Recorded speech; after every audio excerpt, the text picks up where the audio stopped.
This is the second in a two-part series of cartridge reviews from the brand Sumiko. In the first review, I looked at the £900 high output moving coil, the Songbird, and I'll put a review up above if you'd like to have a look at that review.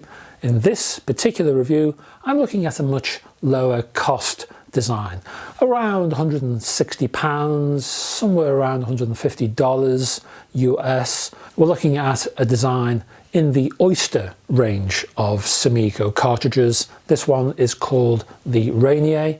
It's a moving magnet design with an elliptical stylus tip. The Rainier is a little prosaic in aesthetic terms.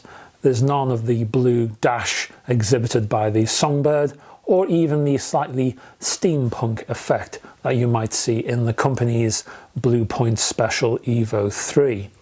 With its internally threaded holes, installation is straightforward, thankfully, and it arrives complete with an elliptical stylus, as I say, hanging off an aluminium cantilever with lots of copper wiring. With a recommended tracking force of 2 grams, the actual cartridge weighs around 6.5 grams. And of note for this particular cartridge is that you can remove the stylus. The stylus is replaceable, which might be a factor in buying this particular cartridge, because obviously when your stylus wears out, you don't have to change the entire cartridge, you just have to replace the stylus. Secondly, the Rainier, and for that matter the Olympia and Moonstone replacement styluses, are interchangeable, so Rainier owners can upgrade to the Moonstone cartridge without replacing the cartridge body. And the Sumiko Moonstone is, let me remind you,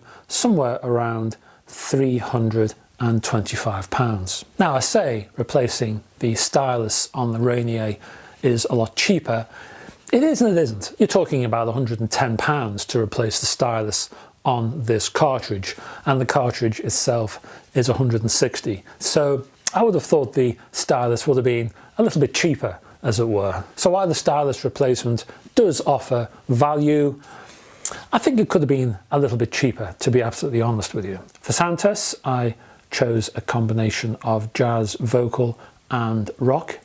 The Sumiko itself definitely has a house sound, I would say. I hear that sound on the much more expensive Songbird cartridge, and I definitely hear it here as well.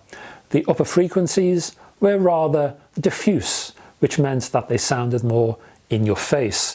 At least they did when compared to the majority of the competition. Hence the ear sounded like it was closer to the action, in amongst the artists, you might say. So vocal delivery was positioned right next to you. I didn't see the whole vocal, only the middle of it, as it were. It was the same with the flute, acoustic guitar and cymbals. These instruments were full of detail and there was plenty of emotion in and around them, but there was also a lack of precision. The more expensive Songbird could get away with this presentation because of its higher quality components, which added finesse and air. But the Rainier, tooled up with lower cost technologies, did tend to suffer a tad with it, because the entire upper frequency focus was slightly blurred. Now I repeat, detail was still plentiful. Cymbal hits were infused with space and reverberation. The flute was overflowing with human effort and emotion, while the acoustic guitar was distinct. It never hid within the mix, which can sometimes happen with less effective cartridges. Nevertheless, you just wanted to pull your head back. You want to just see more of the picture. Well, personally, this is me. Don't forget, this is my opinion. But I felt I was almost too far into the music. I was too close to the action. I just wanted to hear the sides. I wanted to hear the edges. I wanted to hear more of the picture.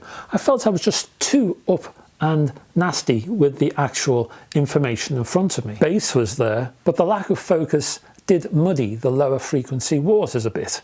The low frequencies didn't hide or shirk, but the slightly fuzzy nature of their response could lean towards a cloudy tone. Now don't get me wrong, It sounds as though I dislike the Rainier, and that's not the case at all. The Rainier has a lot going for it. There are a lot of positives, and that core emotion, that emotional delivery that it gives is successful, and it's a real boon. But this is a cartridge that offers choice. In this particular case, the pros are emotion. It gives you soul. It transmits the feeling of the music to your ears. Turning to rock now, and the Rainier showed how relaxed it was with high energy vibes. When it didn't have to try, when the demanding accuracy of jazz related music was not exacting, when it wasn't looking over its shoulder, the Rainier kicked off its shoes and shook a hip. The big beat nature of rock, the fractious guitars, the rumbling and constant bass and the percussion was not only tracked and presented easily by the Rainier, but the cartridge positively enjoyed the experience. And with the Rainier, I felt that rock was really where this cartridge was at. I felt that the demands of a jazz track and also a classical track put the Rainier on edge. I don't mean edge as in bright, I mean it's strained, it's stressed, the Rainier. The Rainier is more of a loose, laid back, just give me some rock vibes, man, that kind of device.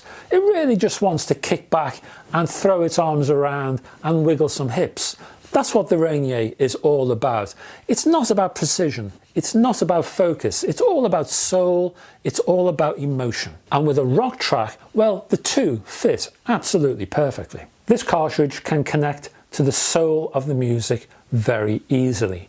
The Rainier shuns the analytical. It warms to passion and sensation.